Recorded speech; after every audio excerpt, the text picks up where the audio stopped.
कर्मण्येवाधिकारस्ते मा फलेषु कदाचन।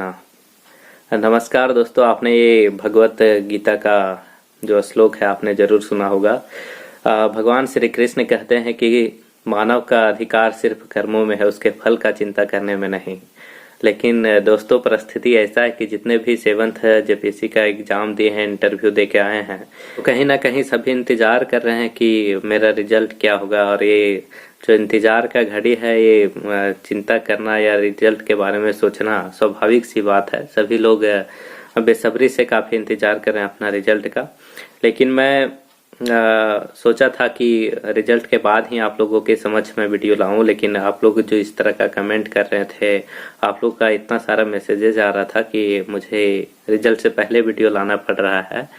और खैर, रिजल्ट जो भी हो, मैं काफी सकारात्मक तरीके से हर बार सोचा हूं और मैं अभी भी काफी सकारात्मक हूं। रिजल्ट जो भी हो, लेकिन और जो ये सकारात्मकता है, यही सकारात्मकता आज हमें 3 महीने के अंदर जो मेंस क्वालिफाई कराने या तो इतना जल्दी इंटरव्यू का इतना अच्छा प्रिपरेशन कराने में ये सकारात्मकता का काफी अहम रोल था। तो आप लोगों ने जैसा देखा कि थंबनेल में लगाया गया है कि केवल 3 महीने में मेंस जेपीएससी मेंस क्वालिफाई मैंने कैसे किया, तो ये हकीकत ही बात है। चूंकि मैं लगभग कंपटीशन एग्जाम का तैयारी पिछले कुछ वर्षों से कर रहा हूं, लेकिन जेपीएससी मेंस के दृष्टिकोण से मैंने तैयारी कभी की नहीं थी। प्री का भी तैयारी जिस समय मेरा शुरुआत हुआ, तो मुझे उस समय का सिलेबस देखने के बाद ये तक पता नहीं था कि जेपीएससी में नेगेटिव मार्क्स नहीं होते हैं। और जब मैं टेस्ट को अटेम्प्ट करता था तो उस समय मैं क्वेश्चन को स्किप कर देता था जो मुझे नहीं आता था। तो धीरे धीरे मैं चीज़ों को समझा और प्री का तैयारी करने लगा। तो प्री का तैयारी जब मैं कर रहा था, तो जब मैंने पहली बार सेट को अटेम्प्ट किया, पिछला 6ठा जेपीएससी का पेपर को, तो मैंने 60 के अप्रॉक्स में पीटी का 60% के अप्रॉक्स में मैंने टिक किया था। तो उससे मुझे अंदाजा लगा कि नहीं, पीटी किया जा सकता है। तो वहीं से मैंने पीटी का तैयारी शुरू किया। और पीटी का तैयारी शुरू करते समय कुछ बातों को ध्यान में रखना बेहद जरूरी है, क्योंकि जिस प्रकार से सिलेबस है पीटी का, उसमें आप देखेंगे कि झारखंड का वेटेज सबसे ज्यादा है और झारखंड का जो क्वेश्चन है सबसे ज्यादा पूछे जाते हैं। और झारखंड का क्वेश्चन भी पूछे जाते हैं तो उसका प्रिपरेशन किस प्रकार से हमें करना चाहिए, ये काफी महत्वपूर्ण हो जाता है। क्योंकि कुछ जो सेक्टर हैं पीटी में, वो काफी मेजर सेक्टर हैं, उनको पढ़ना या उनका बेहतर तैयारी करना बहुत ज्यादा जरूरी है। क्योंकि लोग क्या होते हैं कि जिस सेक्टर से कम प्रश्न पूछे जाते हैं उसका तैयारी तो काफी धूमधाम से करते हैं, लेकिन जो मेजर सेक्शन होता है उसका तैयारी अच्छे से नहीं कर पाते हैं। तो यहाँ पर हमें देखना होगा सिलेबस को कि कौन सा पोर्शन सबसे ज्यादा मार्क्स देगा। तो वहां पर अगर हम झारखंड का सिलेबस देखते हैं, तो जैसे स्थानीय जो शासन व्यवस्था है, जनजातियों का शासन व्यवस्था है, वहां से अच्छे क्वेश्चन लगभग 8-10 क्वेश्चन पूछ लिए जाते हैं। उसके बाद देखें तो योजनाएं, जो झारखंड की योजनाएं हैं, वहां से क्वेश्चन अच्छे खासे पूछे जाते हैं। और देखें तीसरा सेक्टर, तो वहां पर सीएनटी एसपीटी का तो अहम रोल है ही, लगभग 10 से 12 क्वेश्चन वहां से पूछा जाता है। और देखें तो आपदा प्रबंधन, ये सारे जो सेक्टर हैं उसको काफी आसानी से किया जा सकता है और ये सब काफी स्कोरिंग सेक्टर हैं। तो झारखंड में इन सेक्टर को अच्छे से जेपीएससी के लिए मजबूत करके रखना होगा। और साथ ही मैं एक बात और कहना चाहूंगा कि सीएनटी एसपीटी का जो चैप्टर है वो काफी बृहद है, तो उसको तैयार करने के लिए कुछ स्ट्रेटजी होना चाहिए। क्योंकि मैं जिस समय तैयारी कर रहा था पीटी का, तो मेरे दिमाग में तो यही चलता था कि सीएनटी एसपीटी का जो भी क्वेश्चन आएगा उसे बस अंदाज से ही लगा देना है, जो जितना सही होना होगा। लेकिन धीरे धीरे तैयारी के क्रम में हमें अनुमान होने लगा कि कौन सा सेक्टर, कौन सा धारा से प्रश्न पूछा जा सकता है। तो धीरे धीरे तैयारी करने के क्रम में पता चल जाता है कि कौन सा चीज को हमें पढ़ना है, क्या नहीं पढ़ना है। तो मैं यही बोलना चाहूंगा कि झारखंड का पेपर आप जिस समय तैयार कर रहे हो पीटी के लिए, तो उस समय अचानक से सीएनटी एसपीटी की ओर ना कूदें। पहले जो आप कंफर्ट जोन में जो आपको लगता है उसका तैयारी अच्छे से करें।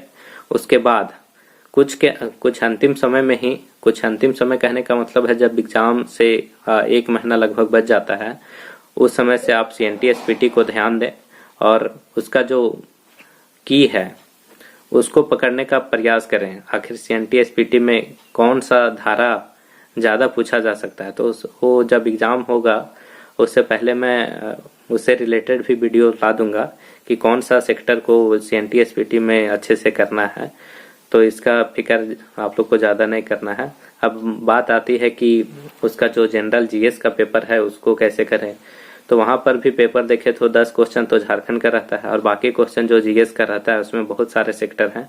तो उन सेक्टर को अच्छे से करने के लिए आपके पास तो एक नोट्स होना चाहिए, शॉर्ट नोट्स आपके पास होना चाहिए और उसके साथ ही घटना चक्र बुक को आप फॉलो कर सकते हैं। बहुत कोई बोलते हैं कि यहाँ लूसेंट कितना कारगर है, तो मैं बता दूं कि आज तक मैंने लूसेंट पढ़ा नहीं और मैं एग्जाम से ठीक 1 महीना पहले ही पहली बार लूसेंट खरीदा था। तो लूसेंट जो है एक तरह से उसको प्रेफर कर सकते हैं, उसको खराब बुक नहीं बोला जा सकता है, लेकिन वो बुक एक रिवीजन के तौर पर आप ले सकते हैं कि क्विक समय में सब कुछ पढ़ने के बाद लगभग 15 से 20 दिन में सारे बुक को एक बार में रिवीजन करके निकल जाएं। तो लूसेंट को आप रिवीजन के तौर पर प्रेफर कर सकते हैं। तो इस तरह से अगर आप पीटी का सही स्ट्रेटजी के साथ प्लान बनाते हैं तो हो नहीं सकता है कि पीटी आपसे ना निकले। काफी आसान है, बस रणनीति सही होना चाहिए। तो बुक की बात करें तो प्री के लिए आप NCERT बेस्ट जो महेश वर्णवाल का बुक आता है उसको फॉलो कर सकते हैं और साथ में प्रैक्टिस सेट लगाते रहिए और उसके साथ घटना चक्र बुक को फॉलो कीजिए, वो आपको काफी मदद पहुंचाएगा। अब आते हैं मेंस पर।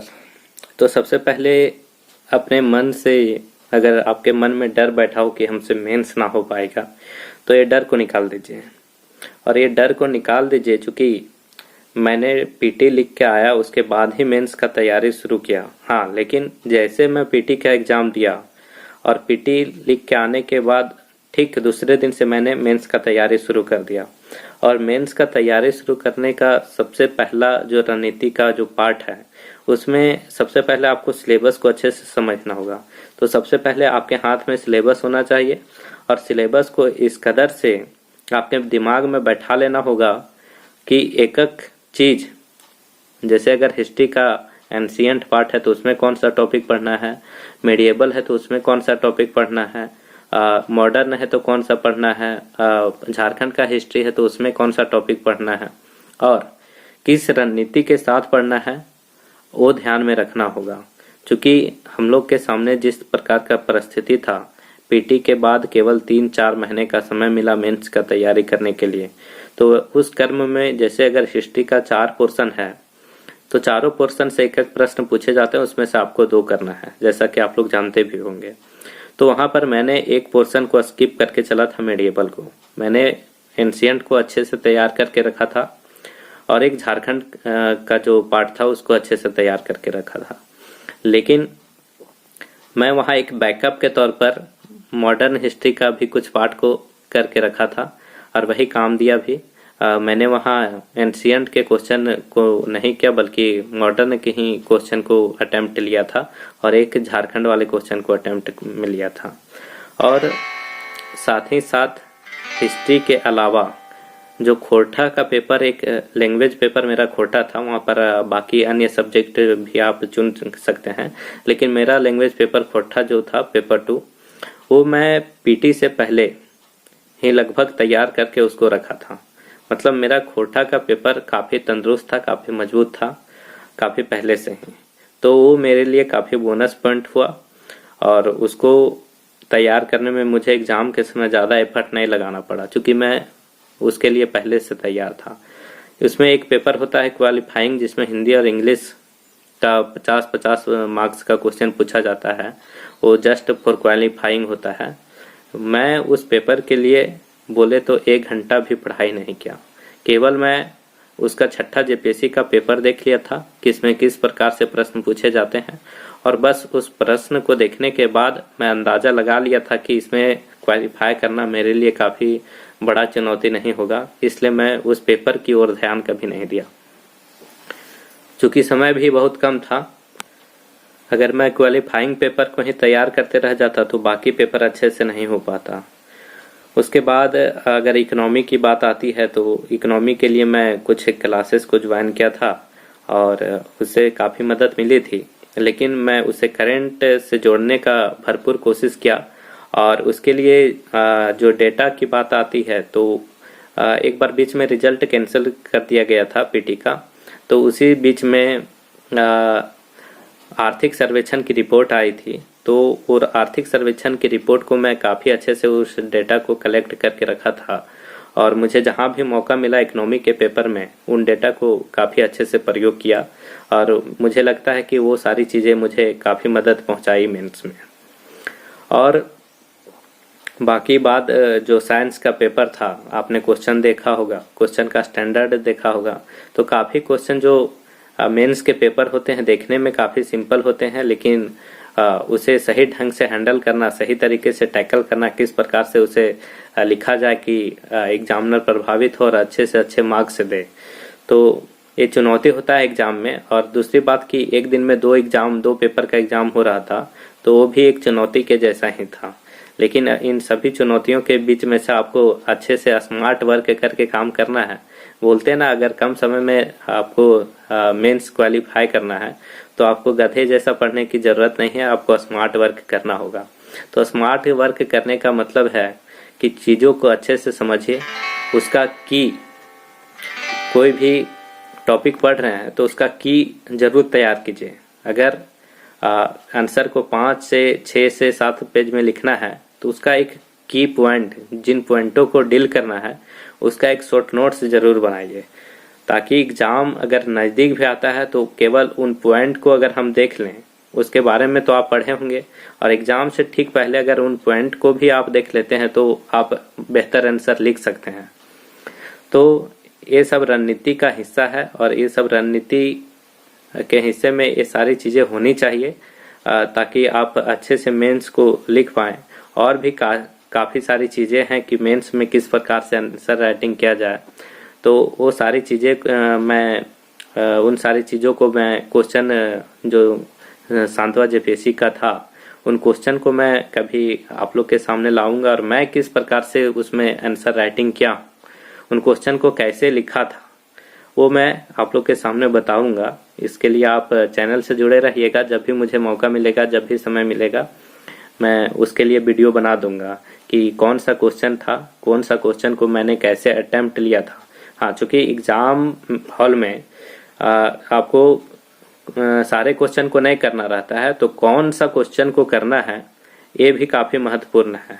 क्वेश्चन का सिलेक्शन, कौन सा क्वेश्चन आप अच्छे से कर सकते हैं और कौन सा क्वेश्चन आपको अच्छा मार्क्स दे सकता है, ये भी काफ़ी महत्वपूर्ण हो जाता है। और भी कई छोटी छोटी बातें हैं, उनको ध्यान में रखना पड़ता है एग्जाम हॉल में। उन सारे बिंदुओं पर भी मैं चर्चा करूंगा और एक एक करके मैं कोशिश करूंगा कि सारे पेपर का क्वेश्चन को मैं लाऊं और सारे पेपर के क्वेश्चन को मैं बता दूं कि किस प्रकार से कौन सा क्वेश्चन को मैंने अटेम्प्ट लिया था और उस आंसर को कैसे मैं तैयार किया था वहाँ पर। अगर आप खुद से प्रतिदिन कुछ ना कुछ अच्छा करके आगे बढ़ रहे हैं, काफ़ी अच्छे से अपना तैयारी कर पा रहे हैं, अपने आप में सहज महसूस कर रहे हैं, तो कोचिंग मैं ये नहीं कहता कि बहुत ज़रूरी है। क्योंकि अगर आप अपने आप में सहज हैं, कंफर्ट है, तो बिना कोचिंग के भी किया जा सकता है।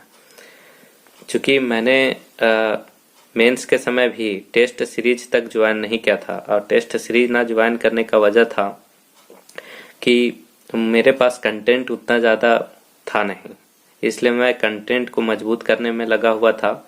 लेकिन उस दौरान मैंने कुछ चीज़ों को देखा कि कुछ कोचिंग वाले जो आंसर राइटिंग करवा रहे थे, टेस्ट ले रहे थे, वहाँ नॉर्मल आंसर में भी काफ़ी अच्छे मार्क्स देकर दिग्भ्रमित कर रहे थे। तो उन दिग्भ्रमित करने वाली चीज़ों से बचे। अगर आपको कुछ अच्छा गाइड कहीं से कोचिंग से मिल रहा है तो वो आप ज्वाइन कर सकते हैं, लेकिन सोच के समझ के अच्छे जगह चुन के ही आप उन चीज़ों को ज्वाइन कीजिएगा, तो वो आपके लिए बेहतर होगा। अगर आप मेंस का आंसर भी चाहे तो खुद से भी अपना क्वेश्चन तैयार करके लिख के और खुद से भी मूल्यांकन कर सकते हैं।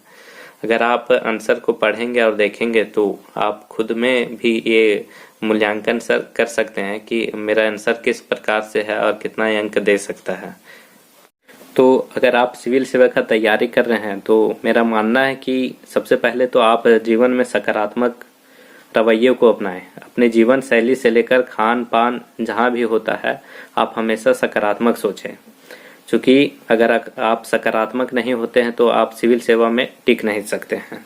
अगर मैं उस समय ये सोचता कि 3 महीने में मेंस का एग्जाम कैसे किया जा सकता है, क्या ये मजाक है, तो मैं तो वहीं हार जाता। लेकिन मैं सकारात्मक रहा, जैसे पीटी एग्जाम दे के आया उसके अगले दिन से मेंस का तैयारी शुरू कर दिया, और जैसे मैं मेंस का एग्जाम दे के आया वैसे मैं इंटरव्यू का भी तैयारी शुरू कर दिया था। तो काफ़ी सकारात्मक रहना अपने जीवन में, तभी आप लक्ष्य की ओर अग्रसित हो सकते हैं। तो उम्मीद है कि ये वीडियो आपको काफ़ी मदद पहुंचाएगा और आपकी रणनीति में ये वीडियो काफ़ी सहायक होगा। और जैसा कि मैंने बताया है कि मैं आने वाले वीडियो में जो क्वेश्चन पेपर था मेंस का, उस क्वेश्चन को मैंने कैसे डील किया था वो भी आप लोग के समझ रखूंगा। तब तक के लिए धन्यवाद। चैनल से जुड़े रहिए।